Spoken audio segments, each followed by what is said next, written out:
Hay objetos que desaparecen del mundo sin que nadie los llore, sin que nadie note su ausencia, sin que quede ningún registro de por qué dejaron de existir. Y hay otros objetos cuya desaparición genera una nostalgia silenciosa en quienes los conocieron, una sensación difusa de que algo funcional y honesto fue reemplazado por algo más complicado y menos confiable. Los limpiaparabrisas de metal clásicos pertenecen a esa segunda categoría. Durante décadas fueron el estándar absoluto en la industria automotriz, presentes en prácticamente todos los vehículos fabricados en el mundo, desde los utilitarios más básicos hasta los automóviles de lujo más exclusivos. Eran simples, eran robustos, eran reparables y hacían su trabajo con una consistencia que millones de conductores daban por sentada. Y luego, en un periodo relativamente corto, desaparecieron casi completamente del mercado y fueron reemplazados por los diseños de escobilla plana que hoy encontramos en la mayoría de los vehículos modernos. La pregunta que muchos mecánicos veteranos, entusiastas del automóvil clásico y conductores curiosos se hacen es ¿por qué? ¿Por qué algo que funcionaba tan bien durante tanto tiempo fue abandonado con tanta determinación por una industria entera? La respuesta es más compleja y más interesante de lo que parece a primera vista, y revela mucho sobre cómo evolucionan las decisiones de ingeniería, los intereses comerciales y las demandas aerodinámicas en la industria automotriz moderna. Para entender por qué se abandonaron los limpiaparabrisas de metal clásicos hay que entender primero exactamente qué eran y cómo funcionaban, porque muchas personas que los recuerdan o que los han visto en vehículos antiguos no comprenden completamente su diseño interno ni por qué ese diseño tuvo tanto éxito durante tantas décadas. El limpiaparabrisas de metal clásico, que en la industria se conoce técnicamente como escobilla convencional o escobilla con armazón, consiste en una estructura de metal articulada que sostiene la goma de limpieza en múltiples puntos a lo largo de su longitud. Esa estructura metálica tiene una serie de articulaciones, generalmente entre 4 y 8 dependiendo del tamaño de la escobilla, que distribuyen la presión del brazo de limpiaparabrisas de manera uniforme sobre toda la longitud de la goma. El principio es elegante en su simplicidad. El brazo ejerce presión en un punto central, y la estructura articulada de metal redistribuye esa presión hacia los extremos de la escobilla para garantizar que toda la goma haga contacto uniforme con el vidrio independientemente de la curvatura del parabrisas. Este sistema funcionó extraordinariamente bien durante décadas y por razones muy concretas. La estructura de metal era durable y resistente a los impactos. Las articulaciones permitían que la escobilla se adaptara a diferentes curvaturas de parabrisas, lo que la hacía compatible con una enorme variedad de vehículos. Las piezas individuales eran reemplazables, lo que significaba que cuando la goma se desgastaba podías comprar únicamente el inserto de goma por una fracción del costo de la escobilla completa. El diseño era universal en el sentido de que con una serie de adaptadores relativamente simple podía montarse en prácticamente cualquier brazo de limpiaparabrisas de cualquier vehículo del mundo. Y la fabricación era económica porque los componentes de metal estampado y la goma vulcanizada eran materiales bien comprendidos, fáciles de producir en grandes volúmenes con maquinaria existente. Los conductores de esa época desarrollaron una relación casi intuitiva con esas escobillas. Sabían cuándo cambiarlas por el sonido que hacían, sabían cómo limpiar la goma con un trapo húmedo para restaurar temporalmente su efectividad cuando empezaba a dejar marcas, sabían cómo reemplazar únicamente el inserto sin cambiar la estructura completa. Era una tecnología que el conductor promedio podía entender, mantener y reparar con herramientas básicas y sin conocimientos especializados. En una época donde la autonomía mecánica del conductor era un valor importante y donde las visitas al taller se intentaban minimizar por razones económicas, esa accesibilidad tenía un valor enorme que iba más allá de la simple funcionalidad del producto. Entonces, si el sistema funcionaba tan bien y era tan apreciado, ¿qué cambió? La respuesta tiene varias capas y ninguna de ellas es completamente independiente de las otras. La primera y más fundamental tiene que ver con la aerodinámica. A partir de los años 80 y con mayor intensidad durante los 90, los fabricantes de automóviles comenzaron a prestar una atención sin precedentes a la aerodinámica de sus vehículos. Las razones eran múltiples pero fundamentalmente económicas.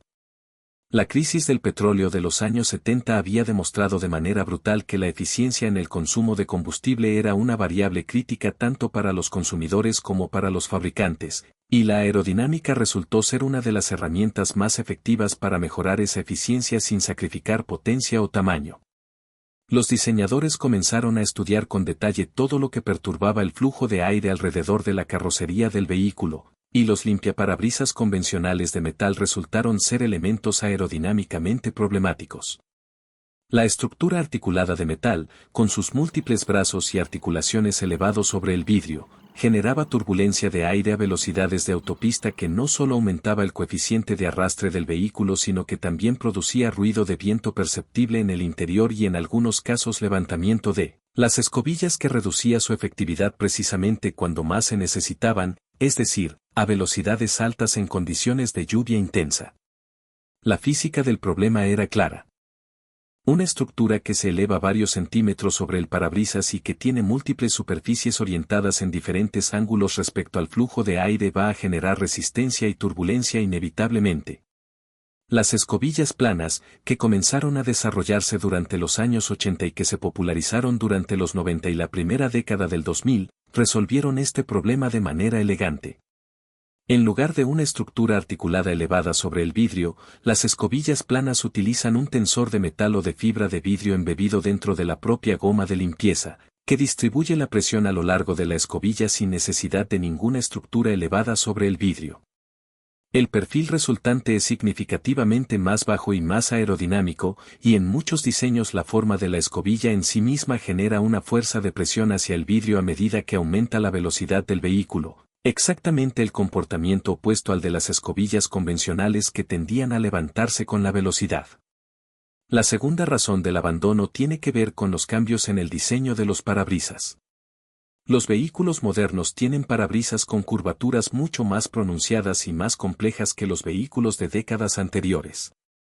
Los parabrisas planos o de curvatura simple de los automóviles de los años 50, 60 y 70 eran perfectamente compatibles con las escobillas convencionales porque la estructura articulada podía adaptarse a curvaturas simples sin dificultad. Pero los parabrisas modernos tienen curvaturas que varían en múltiples ejes simultáneamente, lo que los ingenieros llaman superficies de doble curvatura. Y esas geometrías complejas hacen que sea muy difícil para una escobilla convencional con articulaciones fijas mantener un contacto uniforme con el vidrio en todos los puntos de su recorrido. Las escobillas planas, con su sistema de distribución de presión continua a través del tensor interno, se adaptan mucho mejor a esas geometrías complejas y producen un barrido más limpio y más uniforme. La tercera razón es una que los fabricantes de escobillas conocen bien pero que raramente se discute abiertamente, y tiene que ver con el modelo de negocio. Las escobillas convencionales de metal tenían una estructura duradera que en condiciones normales podía durar muchos años. La goma era el único componente que se desgastaba con regularidad y requería reemplazo, y los insertos de goma se vendían a precios relativamente bajos. El margen de ganancia para los fabricantes en los insertos de goma era modesto. Las escobillas planas modernas, en contraste, son en su mayoría diseños propietarios donde el conjunto completo, tensor, goma y sistema de conexión, debe reemplazarse como una unidad cuando la goma se desgasta. No hay insertos vendidos por separado para la mayoría de los modelos.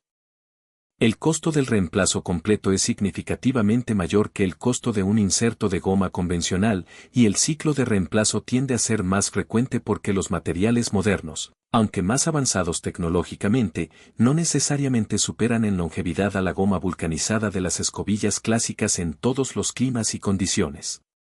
Además de todo esto hay que mencionar el factor de la conectividad con los sistemas modernos del vehículo. Los vehículos actuales tienen sensores de lluvia que detectan la presencia de agua en el parabrisas y ajustan automáticamente la velocidad de los limpiaparabrisas según la intensidad de la lluvia. Tienen sistemas de calefacción del parabrisas integrados en el vidrio.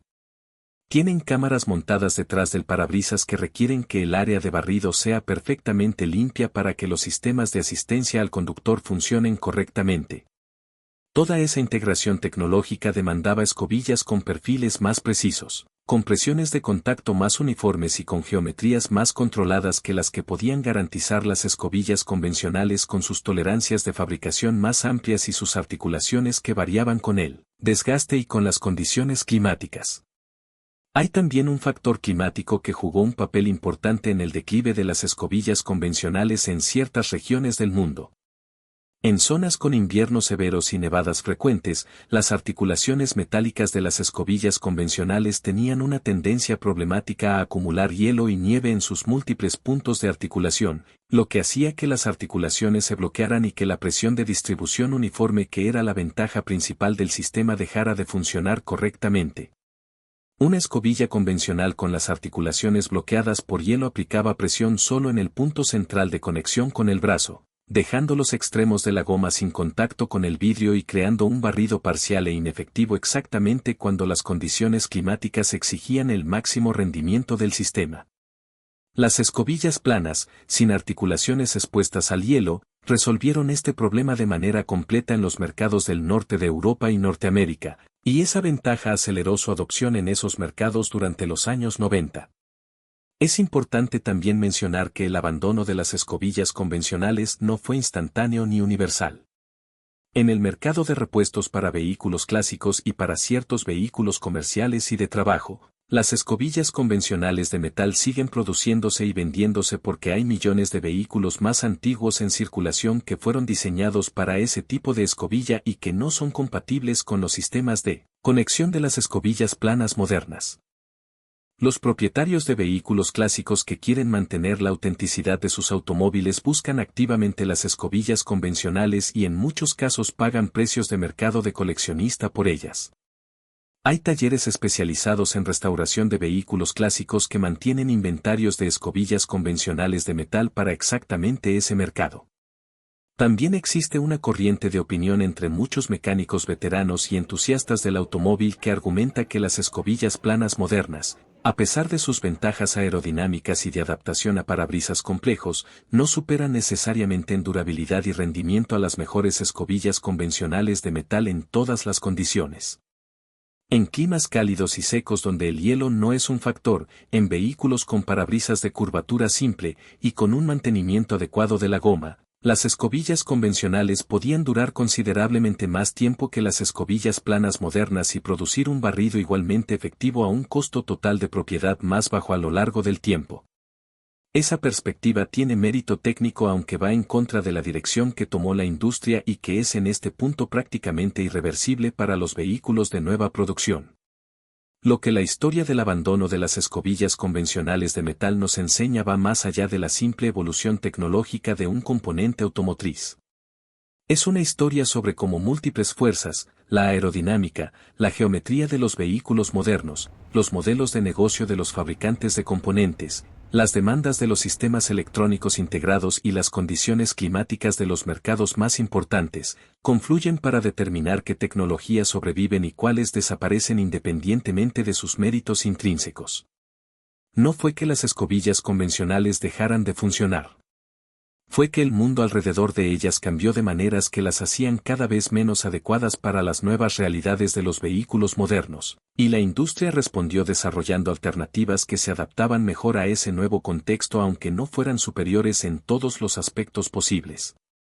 La próxima vez que enciendes los limpiaparabrisas de tu vehículo moderno y ves esas escobillas planas de perfil bajo deslizarse silenciosamente sobre el vidrio, estás viendo el resultado de décadas de evolución en ingeniería automotriz, de compromisos entre funcionalidad y aerodinámica, de decisiones comerciales y de respuestas a condiciones climáticas que determinaron el destino de una tecnología que durante muchos años fue tan omnipresente como invisible. Los limpiaparabrisas de metal clásicos no fueron abandonados porque fallaran. Fueron superados por un mundo que cambió a su alrededor, y esa distinción importa porque nos recuerda que en ingeniería, como en tantas otras cosas, la excelencia no es una condición permanente sino una relación dinámica entre un diseño y el contexto en el que ese diseño debe funcionar.